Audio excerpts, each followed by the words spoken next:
You're listening to the Color Country Podcast, your passport to the breathtaking public lands and tourism destinations nestled in southern Utah and northern Arizona. Join host Stephanie DeGraw and her guests. Hi, I'm Stephanie DeGraw. I'm your host of the Color Country Podcast. Today we're talking with Madi, who is a senior undergrad at Southern Utah University, and she's here to talk about what she's been up to. She has a very interesting story about her interests in the great outdoors, paleontology, and she even grew up in the backyard of a national monument, so that's kind of exciting. Welcome. We're glad to have you on the show. Thanks. I'm glad to be here. And why don't you tell everybody your full name since I called you your nickname? My full name is Madison Syrett-Watkins. Great. And tell me where you grew up and how that affected your major, and what is your major at SUU?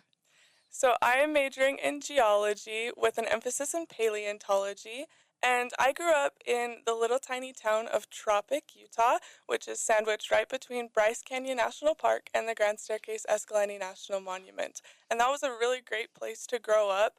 Obviously a very outdoorsy place to grow up. I grew up with Bryce Canyon right out my front window and had a lot of opportunities to think about the natural processes that shaped my backyard. Definitely. And why don't you tell our listeners, too, the full name of this monument we're talking about? This is the Grand Staircase Escalante National Monument. Right. And let's talk about when you were younger and you had a fun hobby because of your fascination with dinosaurs. Yeah, so when I was little, my dad would take us out hiking on the monument all the time. We were always out hiking and seeing new places. And while we were out hiking, occasionally we would come across fragments of dinosaur bones. And from a very young age, I always thought that was really cool. You know, my dad would explain to me that these were dinosaurs that were millions of years old and that we were very lucky to live somewhere where we could see things like this. That kind of ignited a spark within me. And as I got older and started doing things like reading the local newspaper, I would actually save the newspaper clippings of the new species that were being announced from the Grand Staircase. And I still have a lot of those to this day. And so it's really fun to look back on and think about where my passion for it all kind of started. Definitely. And I think it's very unusual that at age 14, you actually got an opportunity to go out on a dig near Green River, Utah. Let's talk about that experience. Yeah, this is one of my favorite things to talk about. So the year prior, had met the Utah State Paleontologist, Dr. Jim Kirkland, at the Bryce Canyon Geology Festival. I was up there attending the festival and trying to do some networking. He gave me his business card, and I kept in contact with him, and then the next year he actually invited me to go out on a dinosaur dig. So I couldn't drive yet. I was 14, and so I begged my parents to drive me across the state to go to this dig for just one day. That's pretty far, actually, from where you live. So Yeah, it was a several-hour drive. We left very early in the morning and got there at about 9 or 10 o'clock in the morning. My mom met everybody, and then she just dropped me off and said, "Have fun. I'll be back at 5 o'clock." Wow. Okay. Well, that is wonderful to get an opportunity to be out there with the people actually doing the digging. And when you went through that experience, did that encourage you to keep going in this field? Yeah, that was definitely what I needed to be able to confirm that this is what I wanted to do for the rest of my life. And let's talk about your goal that you have. According to your information you gave me, you wanted to publish your first research paper before graduation. Let's talk about that. Yeah, so I actually have 2 research papers in the works right now, which I would not have thought would be the case when I was younger and made that goal for myself. I have one paper that I'm working on where I'm one of the authors, and then I actually have one where I am the primary author that I'm writing myself. And so both of those have been a really great opportunity to contribute to science and to be able to fulfill that goal that I made for myself all those years ago. That is tremendous that you're following through with that goal that you made at such a young age. And tell me a little more about this main paper. Like, what will it be about? Yeah, so I have had the opportunity to do some research on hadrosaurs from the Wall Butte Formation on the Grand Staircase. For those that are unfamiliar with the term hadrosaurs, those are more commonly referred to as duck-billed dinosaurs, so you could think like Ducky from The Land Before Time. And this has been a really great opportunity. Currently, these are some of the oldest hadrosaurs known from North America. And so this really provides some great insight as to their early evolution. They're not finding hadrosaurs of this age anywhere else. And so as of right now, we actually believe that this is a new species of hadrosaur. And so I have had the wonderful opportunity, along with my co-author, Bryce Cassiano, to be able to pick out a name for this hadrosaur, which I couldn't have even dreamed would be a possibility at such a young age. So That's it's been really fun. exciting. Yeah. I mean, you ended up being on a cutting edge discovery. Yeah. And here you probably went to school and thought, oh, I'll just get my degree, write some papers, no biggie. But you actually are on quite a groundbreaking moment Yeah. with this. Yeah, it's been really great. I knew that I wanted to do something a lot bigger than most people do for their undergraduate senior project, and it has really paid off. So it's been great. Well, that's wonderful. And it'll be exciting to link people on our site to your website so they can kind of follow your journey, because I'm looking forward to when it's all finished and these other things that you're finding out. And with this particular dinosaur, what is their unique feature? Like, it looks like they have some crazy teeth. They're stacked teeth. Yes, so hadrosaurs in general have what's called a dental battery, which is basically hundreds of teeth that are linked and stacked on top of each other. Obviously, that evolved throughout their lifetime. Very early hadrosaurs, or like the oldest hadrosaurs, had a dental battery where their teeth are much larger and they have only one tooth per tooth socket. And as they evolved to the younger hadrosaurs, their teeth got smaller and they evolved to have multiple teeth per tooth socket. And we noticed with our specimen that it has only one tooth per tooth socket. And so that's one of the reasons that we believe that this is one of the oldest hadrosaurs currently known from North America, along with just the age of the Wawweep in general. And that was something that we felt made this species unique. Yes, and you guys found this over at the Grand Staircase Escalante Monument. Yeah, so funny story with that. I actually had the opportunity to go out on these hadrosaur digs when I was in high school. I was, I think, like 17 and 18 years old. I had been invited out with the Denver Museum of Nature and Science. Dr. Joe Syrett was the one that invited me to go out. And this was a great opportunity. I was able to be one of the first people to uncover and document these bones being pulled out of the ground. And at the time, you know, little 17, 18-year-old me, I didn't think it could get any better than that. It was such an amazing experience. And now, fast forward to the present day, here I am being able to study these. And so it's been a really cool full circle moment for me.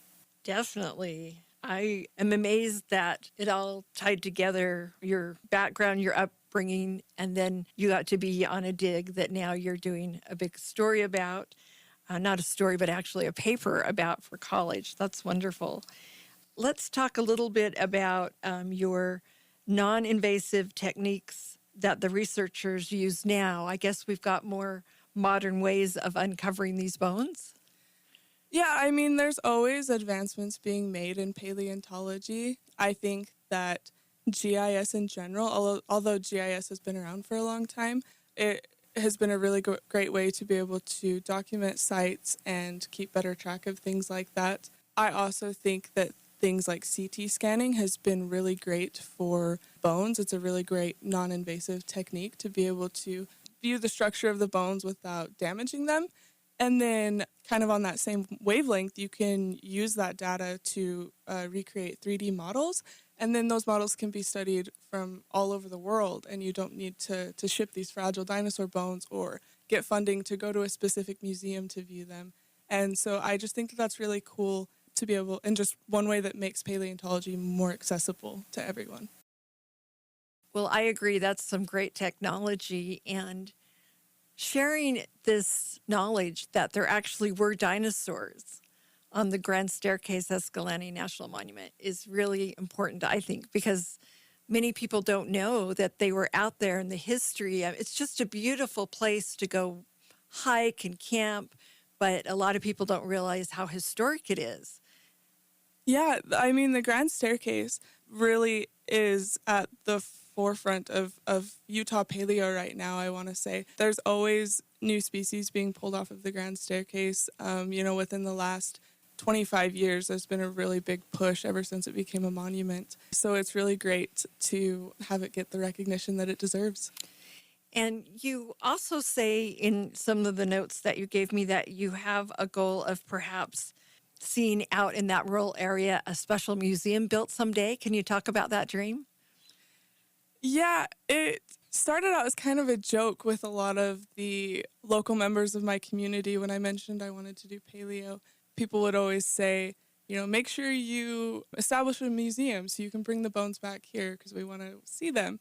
As of right now, I would say the main repository for a lot of the bones on the Grand Staircase is the Natural History Museum of Utah in Salt Lake City, which is a really great museum. There's really great people. I have absolutely nothing bad to say about the Natural History Museum. I actually was an intern there a couple of years ago and loved it. It's a really enjoyable place. I do think that it is really important to make paleontology and, these fossils in general accessible to everyone. And so I do think that it would be really cool one day to maybe get some fossils on loan and be able to put them in a place where the locals can see these fossils that are being pulled out of their backyard and be able to just understand the magnitude of how cool it is. It's kind of hard to understand that and comprehend that when these bones are being sent 5 hours away. Right. So it'd be really cool for them to be able to actually see them. Oh, definitely. Well, I love that dream, and you'll have to keep us updated on how that goes. And I think it would be wonderful for the town, and also people would get a better understanding of the monument as they travel and visit it from all over the world. That's a wonderful idea. And you are not only finishing up your degree at SUU, but it looks like you've got some plans to continue your education. Let's talk about your degree, what it is that you're graduating from SUU with, and then what you're going to do in the future. Yeah, so my degree is in geology. After graduation, I would like to pursue a graduate degree, both a master's and a PhD. I've been in the process of applying to master's programs and don't have any confirmation yet. I'm hoping in the next month or so. And so that's been a really exciting process. It has been great to network with other people and meet new people, potential advisors, and really be able to get my name out there. And so I hope to be able to continue going to school for the next couple of years so that I can really make an impact in the paleontology community with research. That's wonderful. And I guess you might end up on the other side of the world. I mean, the possibilities are kind of endless for the kind of work you do. Yeah, and that's honestly something I really love about it. I love the opportunities that you can have to study different species or different time periods or in different parts of the world, and that's something that I think makes it kind of unique, and it's definitely one of the driving factors for me. Definitely. And is there anything you want to say before we close about not only why it's important that we learn about paleontology, but maybe also, again, how unique and special the Grand Staircase is? Yeah, so I will say one of the most important things about paleo is how it connects the past to the present. You can see how different species adapted or didn't to environmental shifts, and you can apply that to the present day. We can always use the past and learn from the past to make a better future, which I think is really important. And then, there's just the wonder of it all as well. There's something so incredible about holding a fossil in your hands and realizing that it belonged to a living thing that existed millions of years ago. Earth's history is so much bigger than just us, and I think that perspective is really valuable.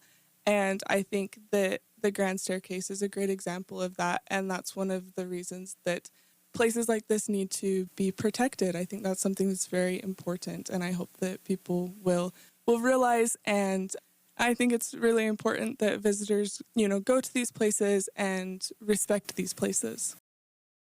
Well, thank you so much for your insight on this topic of paleontology and sharing the specialness of the Grand Staircase Escalante National Monument. We've been talking with Madi, and we appreciate her time so much.